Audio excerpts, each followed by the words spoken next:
Assalamualaikum warahmatullahi wabarakatuh.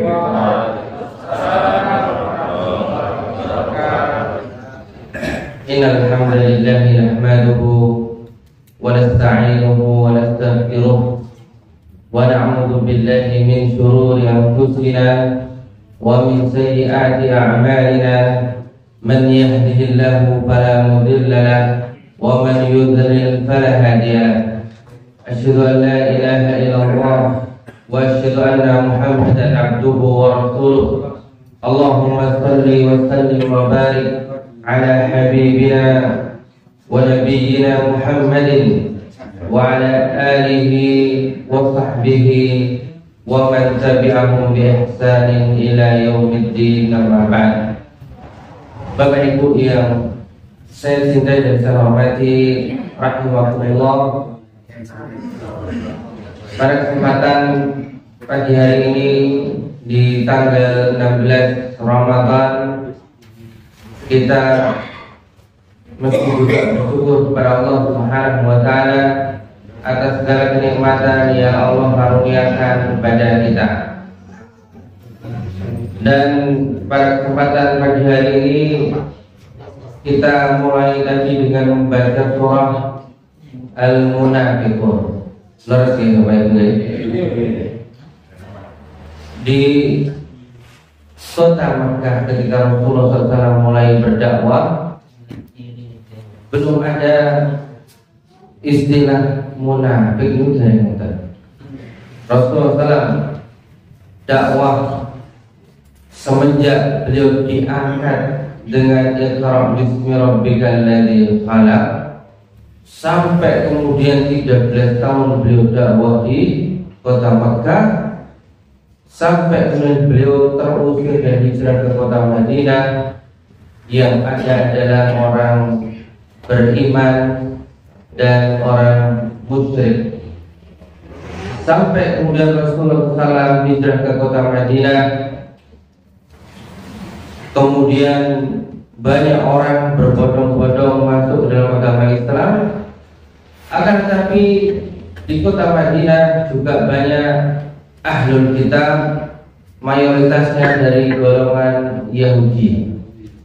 Terus teng Madinah niku rumiyin kathah tiang Yahudi. Kenapa kok tiang Yahudi kathah wonten Madinah?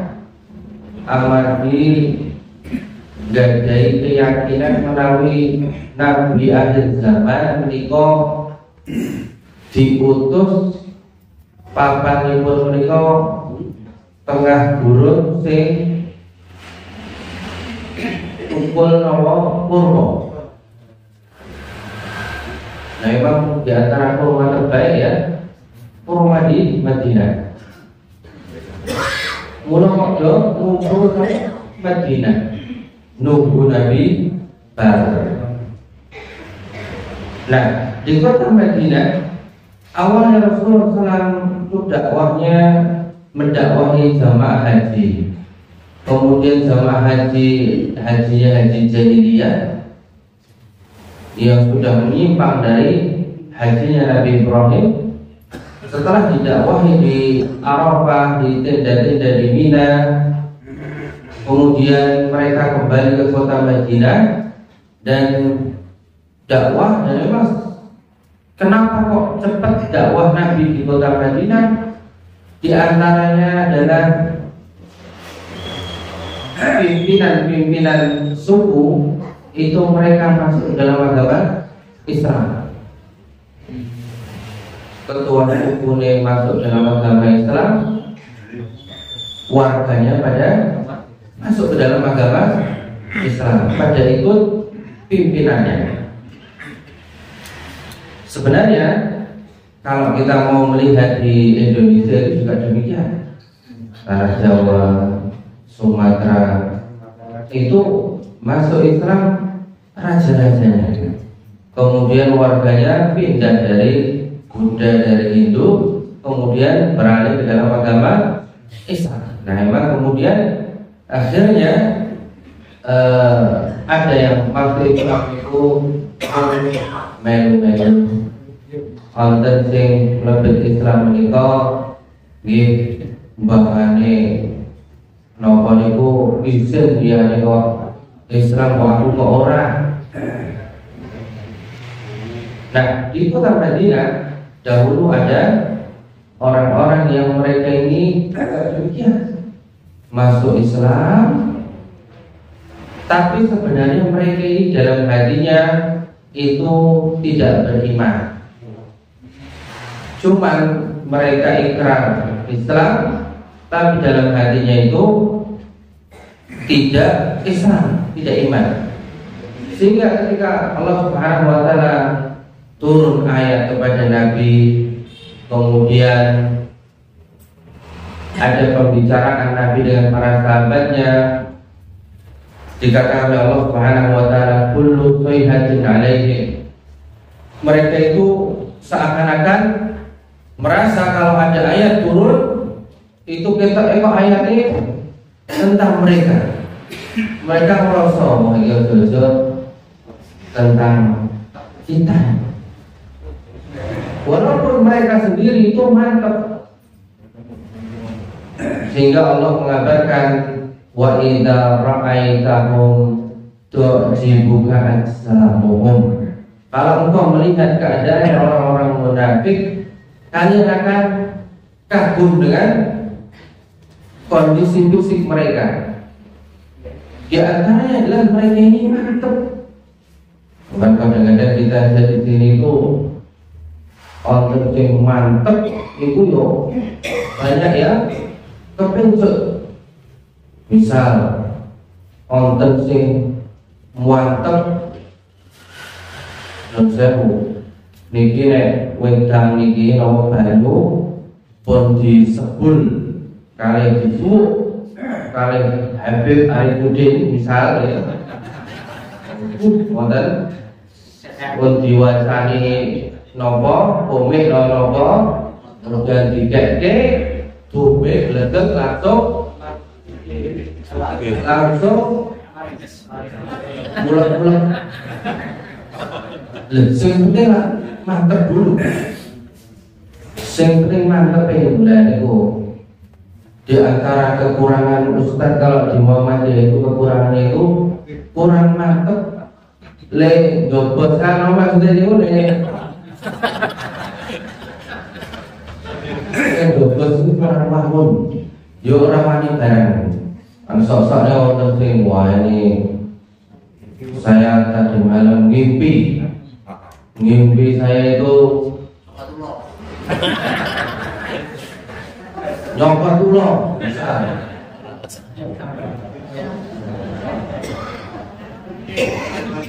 ibu wonten ngimpiku ketekan kanjeng Nabi bisa kemudian memberikan amal Polda kalau Habib Arifudin ketemu Nabi mimpi nek arep njaluk amalan teko mrono enteng jodoh enteng rezeki enteng sing akeh enteng awake itu sing rada akeh. Nah tekan kita iki ngono wong bangunan kok iki mereka itu mantap pokoknya mantap. Pokoknya Bapak Ibu, kalau infak 10 juta akan kembali 100.000 bisa. Pokoknya mantap ngoten itu. Yo kula nggih. Nek di antara ustaz-ustaz niku kok boten kantos mantep niku nggih. Ya sesuk asal mantep lah. Kula bareng teng rumah sakit niku nggih. Pak niki ontene namun kali tunggal jenengan ku usul balung pokoknya kula usahake nek basa Inggris niku I do my best pokoknya tak garap tenanan ning sing nentukan berhasil apa boten sanes usaha kula pokoknya kula usaha sing nentukan iku Gusti. Nah niku lho, kurang mantep lho. Jane nek mantep niki mesti mari. Lha kok nek jenengan sak boten BPJS mari iki. Bisa lho, bisa. Niku sing dia sing istri kok tak aja mantep. Nah. Wa iyaqulu tasma' li qaulihim. Mereka yang orang-orang munafik ini pintar kalau merangkai kata-kata sehingga kalian itu sok-sok kepincut. Bahkan di perang Uhud, Bapak Ibu, di perang Uhud ini mereka berusaha mempengaruhi orang-orang Islam. Orang Islam yang beriman, lah ngopo tidak perang ini ngopo, kita akan cinta damai. Liku nek riyen kok Mekah ketika diserbu oleh koalisi dengan nyebutnya bukan koalisi ini udah Pak Presiden koalisi saking kota Madinah kota Mekah lebu kota Mekah nek model-model ngeten iki kita ngaji saja ora tak gelut-gelut kantong. Ngalah ora apa-apa. Ngalah. Pas itu, ini buatan kagem cara presiden iki kok. Buatan kagem pas. Tentunya ada orang yang kayak gini, wah kita sudahlah damai saja lah. Kehidupan ini kan tidak perlu perang-perangan. Ternyata yang seperti ini adalah sunnahnya orang-orang munafik. Rasulullah SAW itu terus maju mempertahankan kota Madinah dan memukul mundur orang-orang musyrikin. Sampai akhirnya kalau kita ziarah ke makam syuhada Uhud, di antara yang syahid di Uhud adalah Hamzah ibn Abdul Muttalib, paman Nabi Muhammad SAW, dan duta Islam yang pertama yaitu Mus'ab ibn Umair, dan para sahabat yang lainnya yang syahid di Uhud untuk mempertahankan agama Islam. Ini dulu orang munafik dari 1000 pasukan kaum muslimin terpengaruh oleh orang munafik bogrok jadi tinggal 700 tok. Kemudian ka'annahum husubun musandadah yahsabuna kulla sayyatin 'alaihim humul adu. Mereka ini meskipun KTP-nya Islam, tetap mereka ini adalah musuh. Kemudian ketika dikatakan kepada mereka wa idza qila lahum ta'alu yastaghfir lakum Rasulullah, sudah kalian ini kembali saja kepada Islam yang benar, Rasulullah SAW akan memintakan ampun kepada Allah Subhanahu wa taala. Jadi mereka yang di perang Uhud itu grogi jumlah pasukan kaum muslimin itu ketika kembali ke kota Madinah sudah perang, itu mereka ya orang isin, belas orang isin.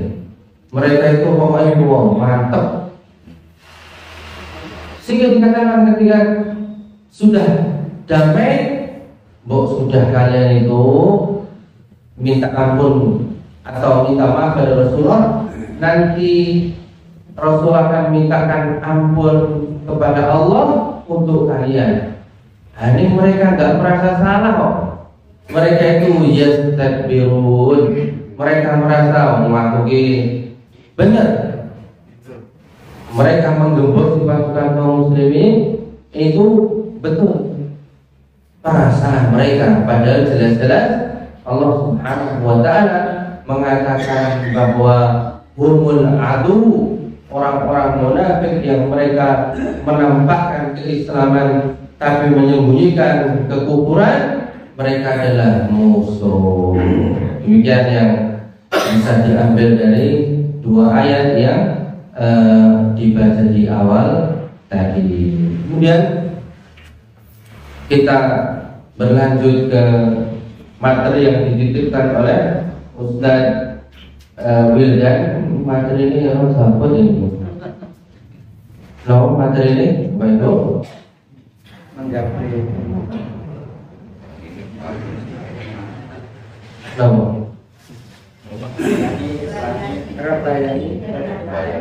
Bayani Burhani nopo niku Bu? Jadi keterangan iki Pak. Ha mila ngeten Bapak Ibu. Ceritane ngeten. Mula bukane niku ngeten. Nah, niki asalnya saking buku ini. Namanya Manhaj Tarjih Muhammadiyah. Nah, Manhaj Tarjih Muhammadiyah niku awalnya kok riyen wonten majelis tarjih, kemudian metode apa yang digunakan. Terus ngeten Bapak Ibu, riyen Muhammadiyah menika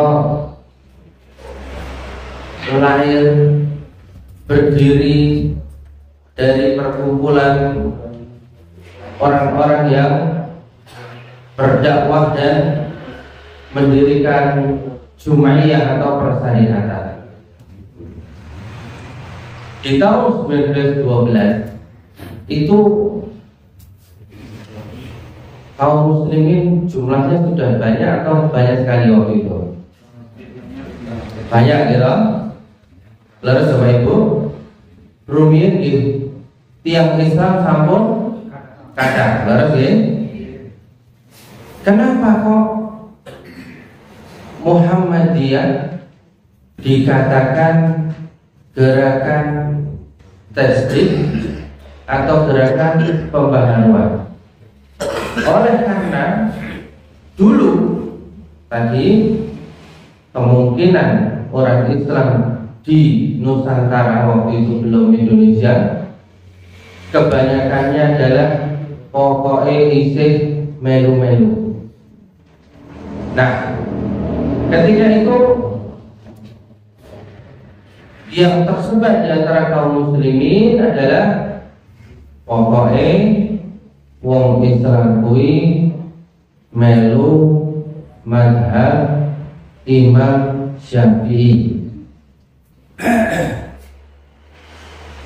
Pokoknya ibadah kuwi tata carane pokoknya kaya ngene iki turun temurun kemudian mengaku mengikuti mazhab Syafi'i, padahal tidak semuanya diambil dari mazhab Syafi'i, ada yang diingkari juga. Nah, kemudian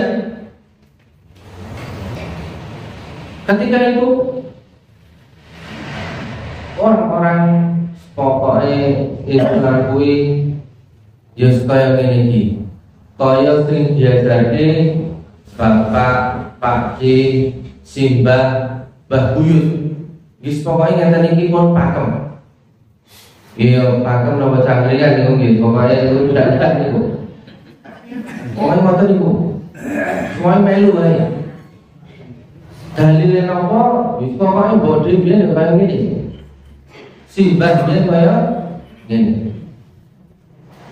Nah, oleh karena keadaan seperti itu, apalagi kemudian tercampur dengan budaya-budaya, sehingga Kiai Dahlan itu berdakwah, dakwahnya adalah dengan ar-ruju' ilal Quran wa sunnah, kembali kepada Al-Quran dan As-Sunnah.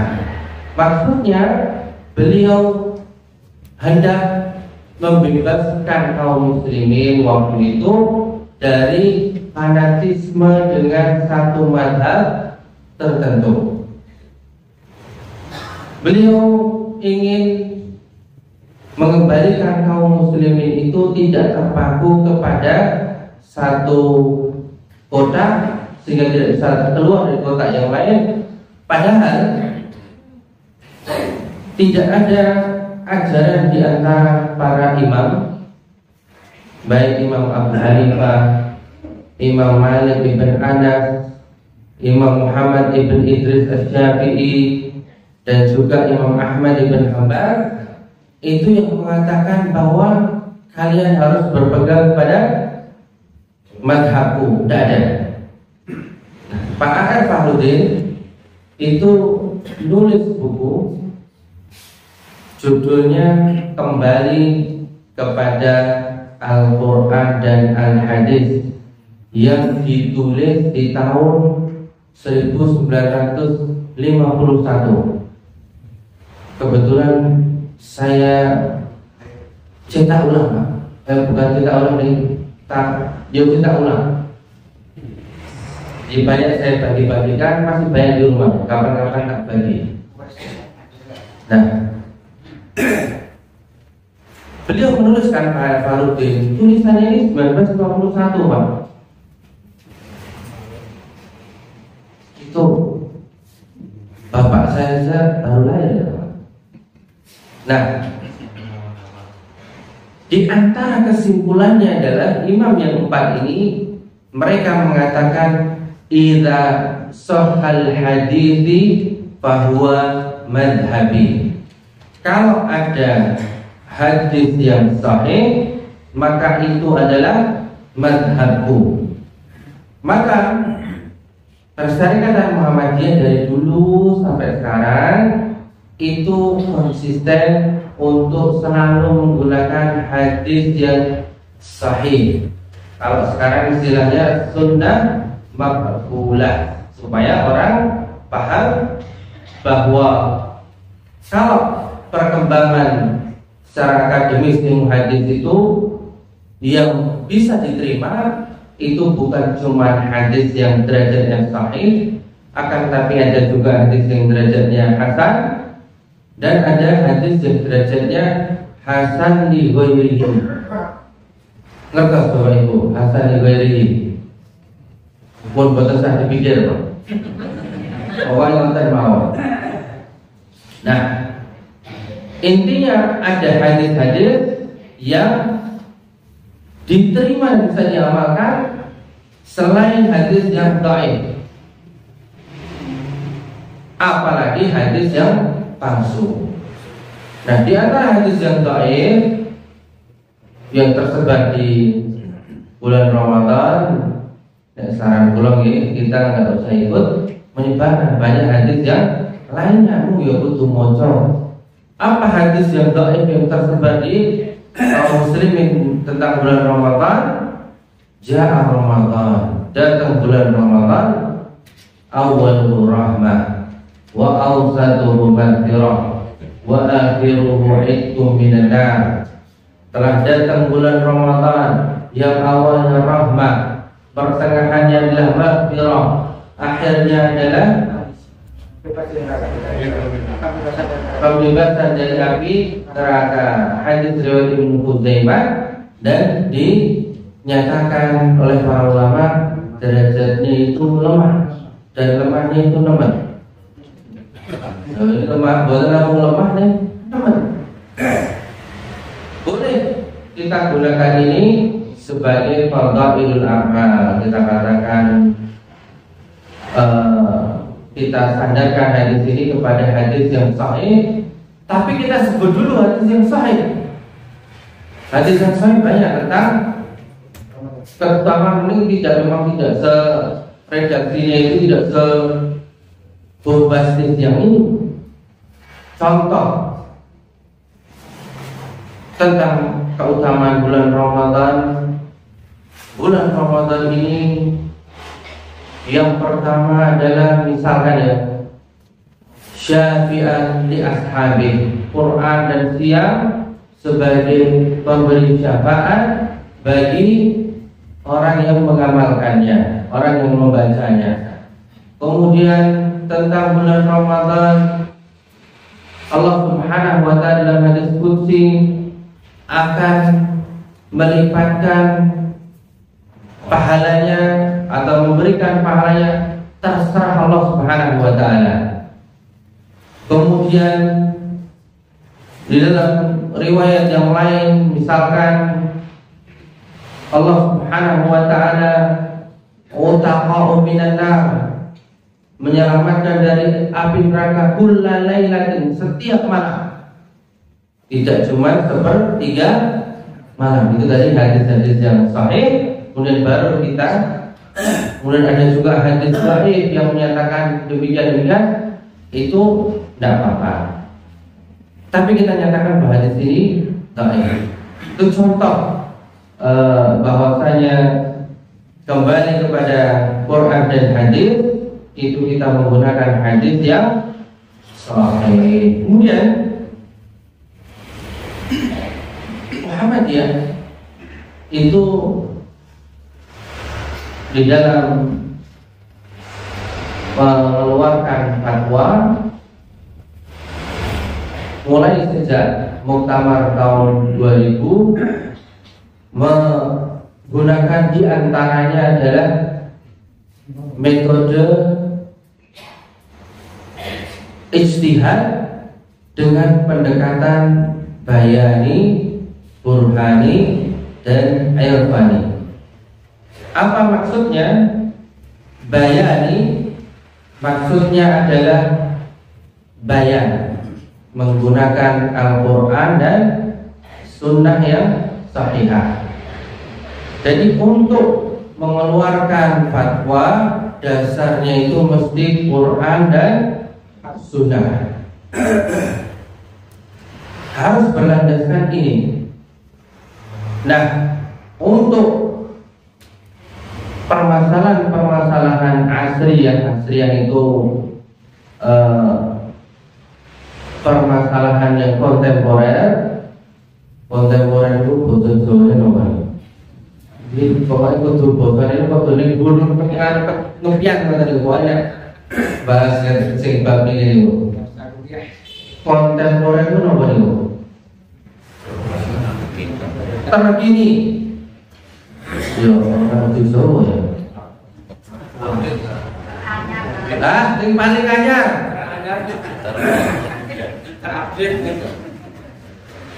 Teranyar. Ya, pokoknya ngoten niku pokoknya. Nah, terkadang kita harus melihat kepada aspek yang kedua, yaitu aspek burhani. Apa itu aspek burhani? Yaitu aspek ilmu pengetahuan. Kemudian aspek yang ketiga yaitu irfani, yaitu aspek berani bodoh-bodoh atau gampang. Aspek rasa. Oh, pokoknya niki yang diambil dari al-qalb dalam hati, kepantasan, etika dan lain-lain. Contoh fatwa yang menggunakan pendekatan, tidak semua fatwa menggunakan pendekatan ini. Contoh metode tarjih yang menggunakan pendekatan tapi bukan dengan tiga hal tadi, yaitu seperti pada fatwa yang kemudian berubah. Kenapa kok berubah? Karena didapatkan hadis yang lain ternyata juga makbulah, bisa digunakan. Adalah kalau dulu misalkan pokoknya mulai Imam Jahar itu Bismillahirrahmanirrahim, sebulane ditemukan hadis yang lain bahwasanya dan ini hadisnya adalah kuat dan bisa dipakai, bahwa memulai bacaan Al-Fatihah pada sholat jahar itu bisa juga menggunakan Alhamdulillahirabbil alamin, sedangkan basmalahnya itu sir. Jadi bisa digunakan dua-duanya. Juga seperti Assalamualaikum warahmatullahi wabarakatuh di akhir salat, yaitu di salam. Tuh ternyata dua-duanya bisa dipakai. Assalamualaikum warahmatullahi wabarakatuh, Assalamualaikum warahmatullahi, atau Assalamualaikum warahmatullahi wabarakatuh, Assalamualaikum warahmatullahi wabarakatuh. Dua-duanya ini boleh digunakan dengan namanya metode al-jam'u wa taufiq. Napa mau metode ini? Wa taufiq. Kalau pun suruh ni, pulang mati suruh kan? Dak kecurungan dulu.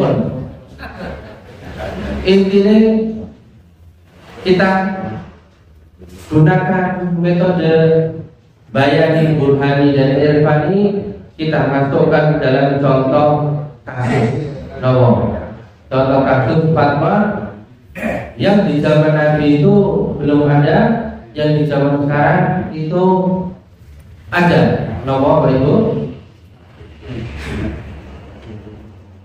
Pinjol Nun sewu niku bab sing rada penak. Penak ning ra penak. Niku bab rokok, bab napa Pak Ibu? Rokok. Yaitu bab ashabul udud, bukan ashabul udud. Niki ashabul udud. Nun sewu. Wong wonten sing ana hadise Pak. Hadise napa Pak? Hadise ni'matul udud ba'da dahar. Repot nih. Ni'matul udud ba'da dahar. Itu mula nun sewu pokoknya bab rokok itu nun 2000. Boten namung nun sewu ning 2000. Mulane wonten sing bimbar dahar kok terus ngilmu ngilang. Ah itu biasanya muncul. Nek muncul terus sepet baru ngilang oleh. Nah, apa dalilnya? Dalilnya adalah dalil bayaninya adalah Surah Al-Baqarah ayat 195. Allah Subhanahu wa taala berfirman, "Wa la tulqu bi aydikum ila tahlukah." Janganlah kamu menjatuhkan dirimu ke dalam kebinasaan. Ini ashabul udud belum bisa menerima binasaan piye. Wong sing udud yo mulai dawa iki. Orang sing ngoten lho. Sing basa Jerman itu gitu loh. Jauh dari pokoknya bal rokok ini non sewu niku. Nah, ada hadis yang lain atau dalil dari bayaninya tadi Quran, jangan menjatuhkan dirimu ke dalam kebinasaan. Urung ditompo. Maka yang kedua ada kaidah usul, kaidah pokok yang diambil dari hadis Nabi Muhammad sallallahu alaihi wasallam. Napa niku Rasulullah SAW menghentikan la darara wa la dirara. Janganlah kamu berbuat kemadaratan baik terhadap dirimu dan juga memberikan kemadaratan bagi orang lain. Nah, kita Bapak Ibu itu kena asap rokok itu harum apa harum? Kalau asap rokok itu enggak ya. Pokoknya nek pulau mawon. Niku nek salat kok jejere bar rokokan kan mesti nggih ngambune seng ngoten lho. Wah iki cap jeruk iki to iki. Lah kurang sikit. Jangan kita memberikan kemadaran pada orang lain. Itu relatif. Maka kita tampilkan dalil dari metode Burhani. Apa dasarnya? Dasarnya adalah penelitian para ahli. Para ahli itu sepakat bahwasanya asap rokok itu berbahaya karena beresiko untuk memberikan permasalahan kesehatan. Jadi kok ada dokter yang udah tutur, itu sangat ahline. Kan konten dokter itu ahli, itu lebih dokter ahli, ning ahli balung. Nek ditakoni bab paru-paru kandungan dulu mboten dong.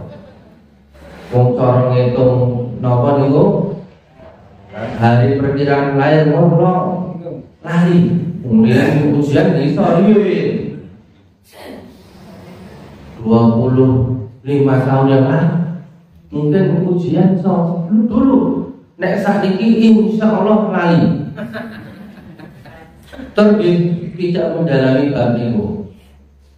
Dadi sing ahli sing memang mendalami bab niku. Bab resiko akibat mbako sing diobong. Nek mbako boten diobong, dijaman apa digoreng atau dilek boten monggo. Nek diobong wonten mulai sing ngomong iki yang rokok herbal ya mesti ngomong mbako.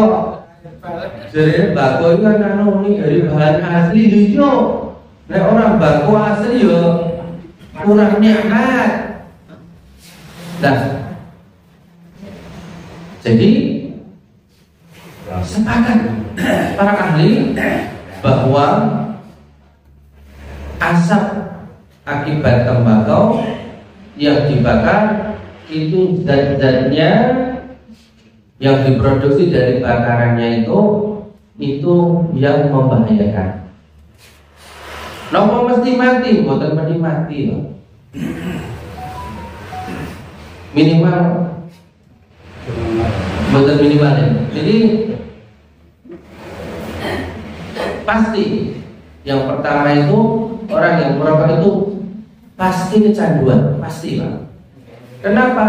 Karena ada zat namanya nikotin. Itu yang menyebabkan nek orang merokok awalnya rapera.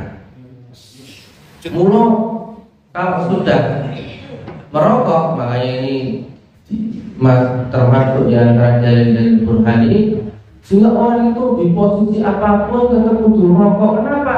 Kecanduan.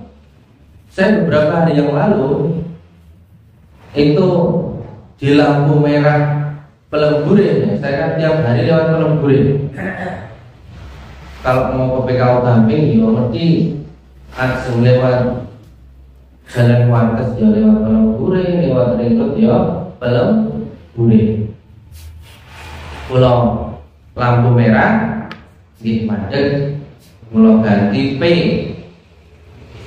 kalian nunggu, ngerti kok den mobil kula reaksi buri tak delok nang spion niki sakderenge foto sopire lagi nyumet rokok sanes mercon dereng rokok waduh nek ngerokok nganggo pickup isi barang-barang mesti ya karena sibuk nyumet sikile mungkin lali keren pokoknya bu niku dan tak tunggoni orang medun-medun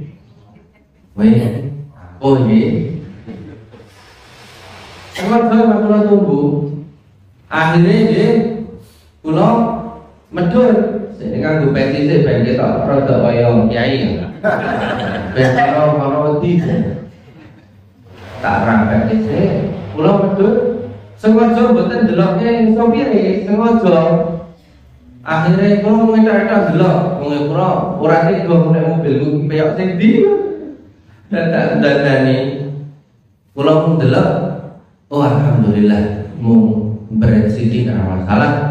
Kula ajeng balik meneh teng sopiran nembe sopire truk sopire kol medhur terus mohon maaf Pak, oh nggih Mas boten napa-napa.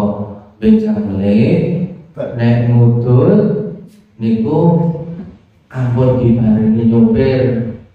Nek saged madhep lutut gimana ibu ngapunten Pak. Terus saya masuk ke mobil, ketok ampun toh. Padahal ini padahal banget jadi aku minta ini biro. Ini serang apa? Kalau dibongkarin muga-muga sopire niku mandeg le. Demikian.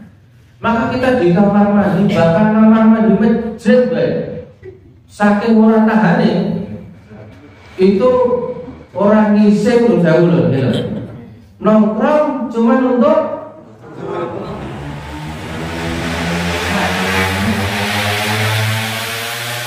bahkan ketika haji Bapak Ibu, angel nahan orang untuk di hari Arafah. Bangun nangis sebab hilang. Mojok terus nyumpet percon nih gua.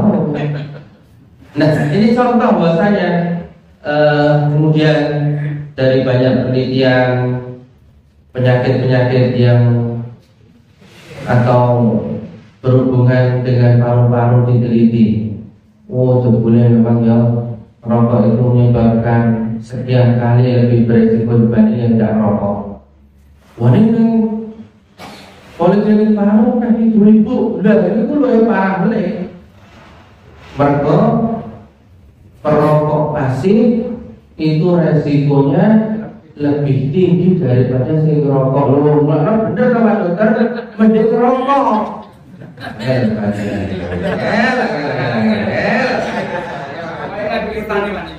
Lah wawa dari lo, nopo boten sakit lo kali utune, gede kok di kenali kenal potret, kemudian dia sakit ongi, asap ini kandungannya itu lebih berbahaya dari kenal pot motor 2 tak. Oh, ini demikian contoh. Penerapan metode Bayani dan Burhani. Ada lagi. Oh rokok itu lah rokok Pak. Ini yang muda-muda. Saat ini buatan rokok neng tape ono. Itu vape rokok pape buatan rokok. Saat ini niku mbak-mbak sah nom-nom bae do ngalungi vape terus sih ketake kaya flash disk jebule niku rokok. Sidang lagi dalil Quran hadisnya sama ning benar atau enggak ini mengadakan dicari penelitiannya jebul kan dalilnya orang ini duduk asal ini itu uang betul ya Bapak Ibu ya. Mula kan ya uangnya kan lebih banyak ya 2 tak lah pokoknya langsung kayak gunung Merapi jeblok. Ternyata diteliti dari penelitian podo wae mengandung nikotin tetap menyebabkan kecanduan dan juga menyebabkan resiko gangguan kesehatan. Malah karena dia menganggap bahwa ini nikotinnya minimal, mulai balbul terus, efeknya nikotinnya semakin banyak yang masuk. kemudian zat yang lain juga masuk, menimbulkan bahaya lebih berat dibandingkan rokok.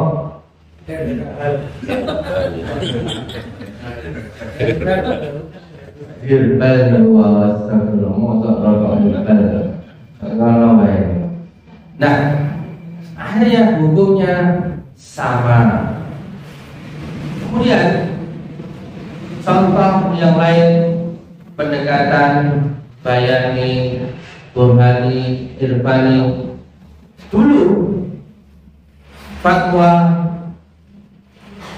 tato itu mubah loh. Tato itu dulu mubah si fatwanya dulu, ya diubah. Jadi ternyata tato itu tidak bisa hilang, Pak. Tidak bisa hilang. Kemudian beresiko dengan jarumnya. Ini waktu sanes mergo udut lho Pak. Mergo di antaranya satu jam tampilnya agak sering, yang kedua saking senengnya buka pulang dari PKU Gamping tuku SS yang pinggir jalan letak ke kabeh. Yo wajar tadi malam menemani Syekh Ahmad Ibn Abdul Halim khotbah di PKU di Suja untuk menerjemahkan, walaupun ya tak delok neh rekaman. Oke sing kurang-kurang rapopo. Wong sing nerjemahke dokter ya kurang-kurang rapopo. Tak delok sing terjemahane kancaku, woi padha sebule. Memang di antara kesulitan menerjemahkan kita baru ketemu sekali, logatnya itu belum begitu familiar karena orang Arab itu logatnya macam-macam Bapak Ibu. Kemudian yang kedua, kadang-kadang sound masjid itu bingung. Wis bosone burung patek jelas, logatnya juga masih meraba-raba, logatnya gini. Karena melafalkan kata-kata itu kadang-kadang tergantung logat dia dari Arab bagian mana. Alhamdulillah ya sudah di Masjid Suja itu sudah lebih jelas sekarang, karena dulu itu belum ada karpetnya, sekarang ada karpetnya itu lebih menyerap suara. Alhamdulillah. Dan untungnya tak lihat sama itu mantuk-mantuk dengan terjemahan saya. Amat kau orang ngerti toh? Aku sih orang ngerti kok ada yang Tengoknya ampun terjemahan. Padahal gue anak kurang. Nah, contoh penerapan yang lain yang terakhir ini contoh penggunaan yang lain. Kalau tadi tato tadi banyak mandorotnya, kemudian secara irfani itu ono gambarnya kayak macam-macam itu menimbulkan kesan yang tidak baik, apalagi kalau kemudian dibolehkan secara mutlak oleh hukum. Saat ini batuk baik di takut nopo itu rai kabeh di takut, sehingga saya tak di antara resiko yang tertular hepatitis, bahkan sampai HIV. Kami Bapak Ibu di rumah sakit itu sekarang itu sangat beresiko. Pokoknya berono pasien kok tahunan niku nun saya mulai ini. Pokoknya kita periksa tes namanya rapid HIV, dan itu sok-sok yang kecekal Bapak Ibu. Tenang dan jenengan tak buat ada tato niku aman. Ini tetap dites. Saya sudah jadi protasa ini. Kenapa? Kasihan Bapak Ibu. Kasihan teman-teman perawat, dokter, dokter model kula Pak Ibu. Kula niku tahu dari balung. Ana oleh balung paha pecah. Wonten sing balunge crumut-crumut. Kula pun tahu ketusuk balung tangan kula. Bekas iki sing wonten. Balung wong. Niki nggih balung menungso. Umpama balung ngene. Untuk balung pisah, ini balung pisah ya. Ini kalau balungnya ini balung orang yang terinfeksi, lah dia musakake bojo kula. Nek kula sampai tertular. Makanya kita begitu delok lagi kok tahunan dek wong guru ini periksa dulu. Oleh karena yang Pak Ibu yang saya cintai rahimahullah, demikianlah Muhammadiyah dan demikianlah Islam secara keseluruhan itu dengan ilmu pengetahuan itu sejalan. Apa-apa yang memudaratkan berdasarkan ilmu pengetahuan atau aspek rohani, maka sesungguhnya agama Islam itu sudah memberikan ketentuan dan pakar-pakarnya. Dan memang demikianlah agama Islam itu menghendaki kebaikan bagi kita semuanya dan tidak menghendaki kesempitan. Bahkan tujuannya adalah hidup di dunia ini dan dalam keadaan yang baik, dan yang paling penting lagi adalah meninggalkan dunia juga dalam keadaan yang baik. Demikian yang bisa saya sampaikan. Mohon maaf ada kekurangan. Wabillahi taufiq wal hidayah. Assalamualaikum warahmatullahi wabarakatuh.